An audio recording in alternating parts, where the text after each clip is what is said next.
So the question today that we'll consider is, why are there separate heavens? This comes from a question that was posed on YouTube. So this is the full question that was written. There's quite a lot to read here, but I hope you understand what's being said. Separate heavens in 2 kingdoms and 3 levels. Really? Why is that? Just one heaven, and everybody there you can have access, and all the places, some places in heaven are better than others, and some people are more enlightened than others, but you don't need to have 3 heavens. What about if your parents went to the 1st level and you to the 2nd or 3rd? You'll never see them again anymore.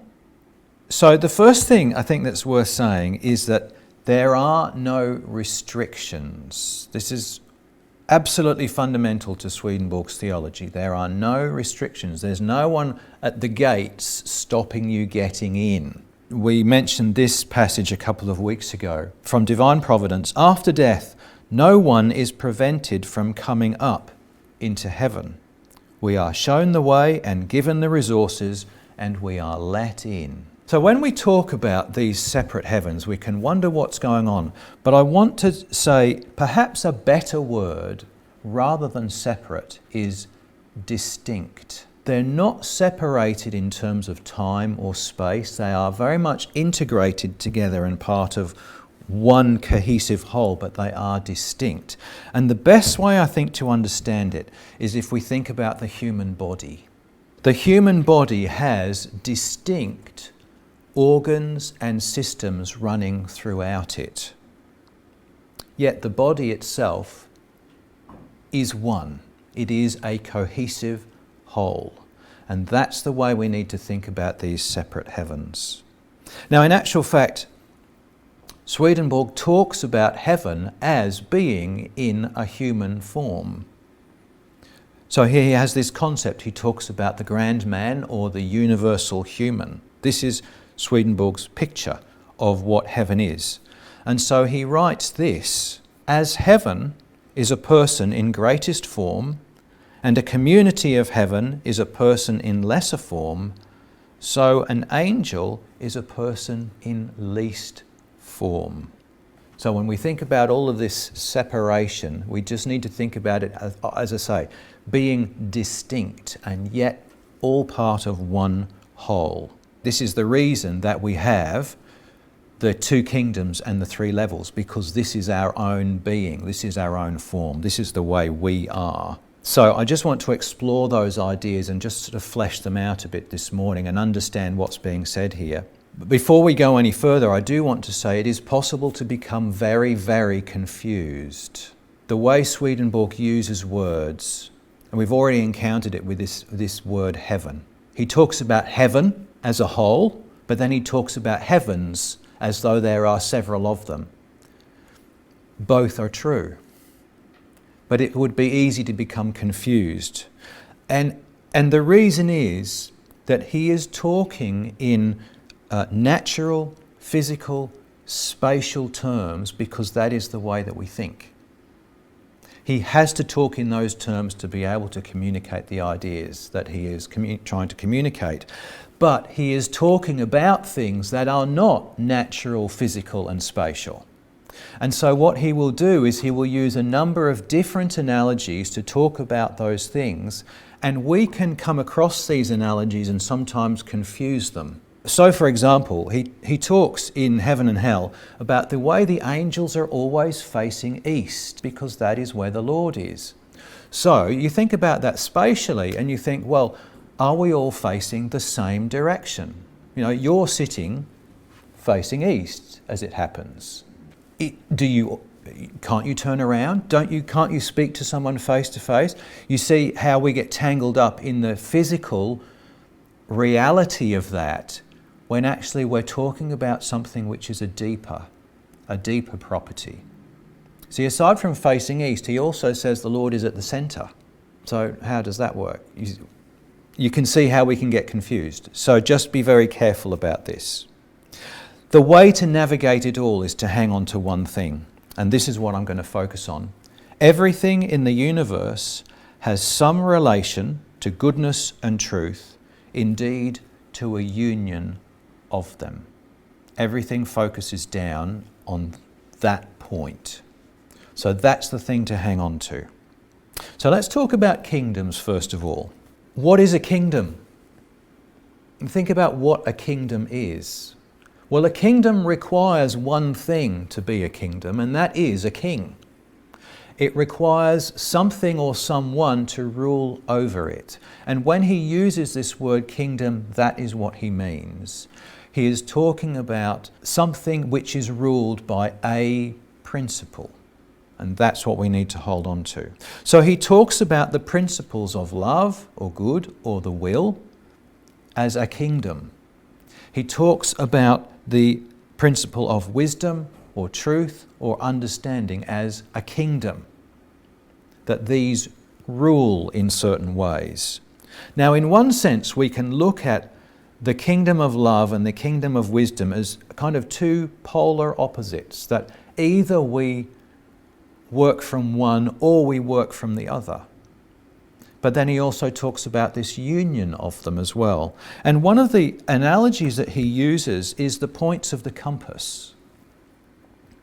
So when he looks at the spiritual world, he talks about a north and a south and an east and a west. But what he does is he talks about a love axis and a wisdom axis. So running from east to west is the axis of love, with the east being the heat and the west being the cold or the cool. And then he talks about an axis of wisdom. So the south is the light and the north is the dark. Now bear in mind Swedenborg lives in Sweden in the northern hemisphere. This starts to remind me of something, and it reminds me of the Myers-Briggs classifications. Has anybody ever seen Myers-Briggs classifications? The personality classifications? Here's something that I found on the internet researching today. Here again we have these axes, and also around them there are other axes. They're different from Swedenborg's, but we have the introvert-extrovert axis is north to south, intuitive to sensing, east to west, and then you have these smaller axes around about it. But just notice what the smaller axes do, that feelings is in the center, thinking is on the outside, perceiving is on the center, judging is on the outside. And so if you go looking on the internet, you'll find charts like this, all sorts of fun charts people create with personality profiles and which character in a movie are you? There's a Harry Potter one I've seen, all very fanciful, but just thinking about what your personal characteristics are. So the thing about something like this is we are all involved in some way in both the north-south axis and the east-west axis. We have a relationship to love and we have a relationship to wisdom. And we find ourselves somewhere on that chart and relating to both kingdoms in some way. So when we talk about these kingdoms, we are citizens of both in some way, and that's well worth hanging on to. Now then when we move on to the idea of degrees, we're thinking about layers or levels. So let's go back to our north, south, east and west, but think about it on a plane. And then there's another plane and another plane. These are levels of existence. And Swedenborg calls them natural, spiritual, and celestial. And he talks about them in these sorts of terms, that the celestial is to do with love, the spiritual is to do with wisdom or truth, the natural is to do with use or action, activity. But he also talks about the way the celestial is to do with love to the Lord, the spiritual is to do with love to the neighbour, the natural is to do with the love of obedience. I think we can understand operating from these different levels in a way. Think about the love of doing your duty, the love of just pure obedience.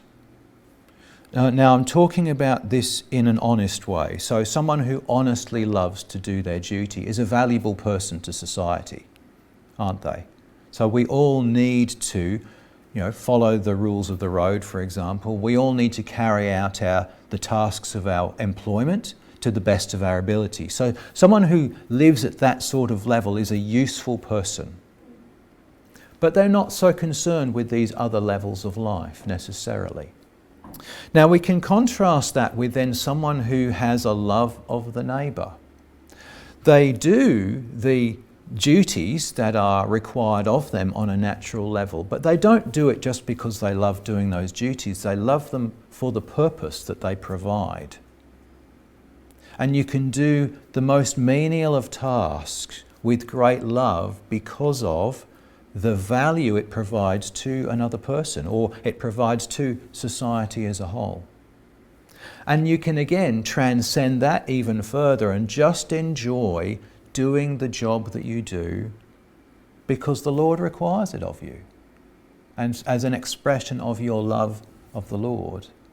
There's an example I came across many months ago, possibly even years ago, and I'm sure I've mentioned it before, the golden rule. You know this rule, do unto others as you would have them do unto you. That works very well at a certain level, but then it breaks down if you're not careful. So the example I'm sure I've given before is, I love ice cream, so I assume therefore you love ice cream, and I will give you ice cream because I love it. But what happens if you don't love ice cream? Or what happens if you are lactose intolerant? You see, there needs to be something that transcends that idea of doing unto others as I would have them do unto me. I need to have the sense of do unto others as they would have me do to them. And that raises the bar a little bit. It brings us to a different level. It transcends the most basic application of that rule. And that's what we're talking about when we talk about these different levels. And it requires what we call a paradigm shift. To move out of one perspective of life to jump us up into another higher perspective, that we can look down on our activities and see something deeper within them, something deeper that is going on. So we're still working at a natural level, but our motivation has jumped up to a higher level. So people who work at this natural level, we might think of them as less enlightened perhaps, but they're still valuable and they still ground so much that's very important for society to function as a whole. So it's still very necessary. But then perhaps we might think about occasionally working from a higher level. Now, I'm just going to show you a little movie that I came across. I was looking for things about the tabernacle. This is Solomon's temple.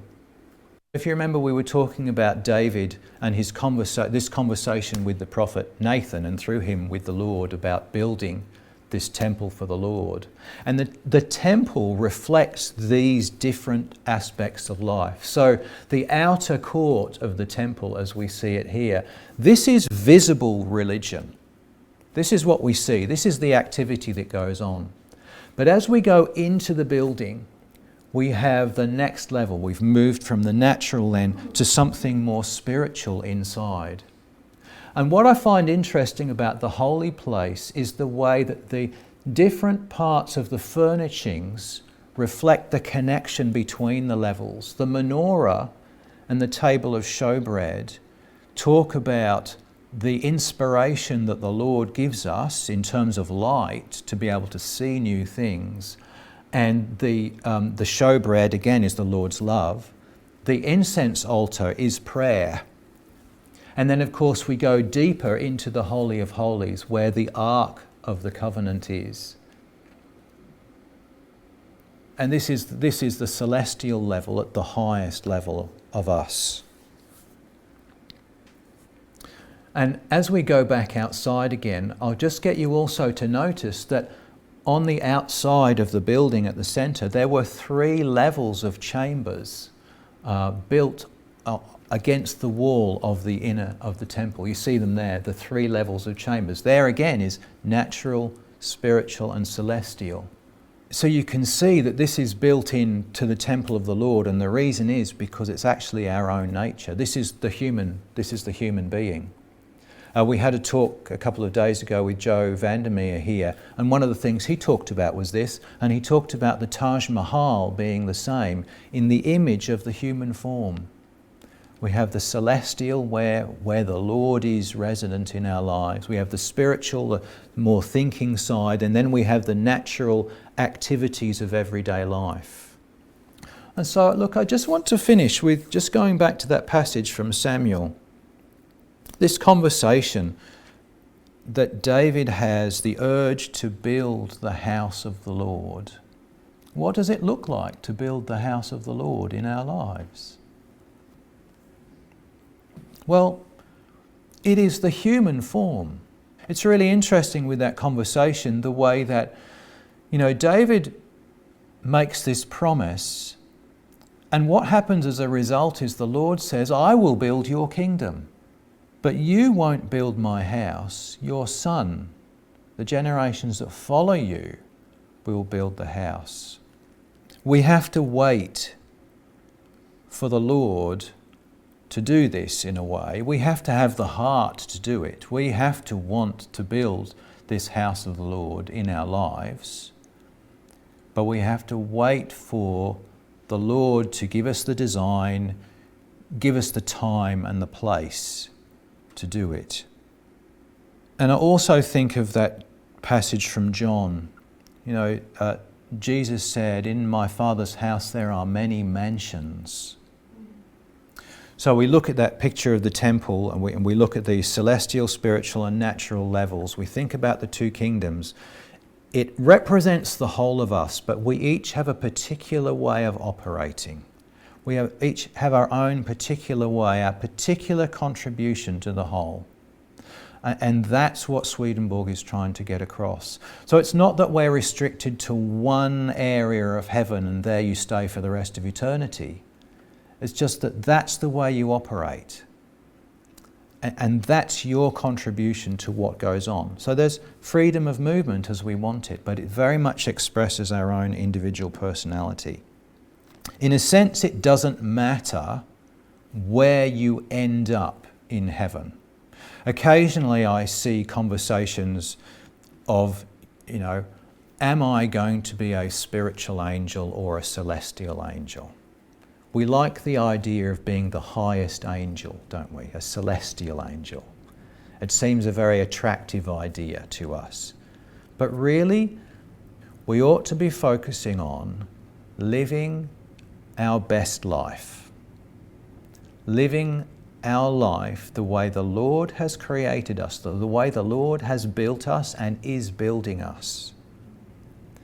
And doing that to the best of our ability. And say it has to be led by the Lord. David didn't build the house, and he had to let go of this idea of building this great temple and had to pass it on to his son. Unless the Lord builds the house, they labour in vain who build it.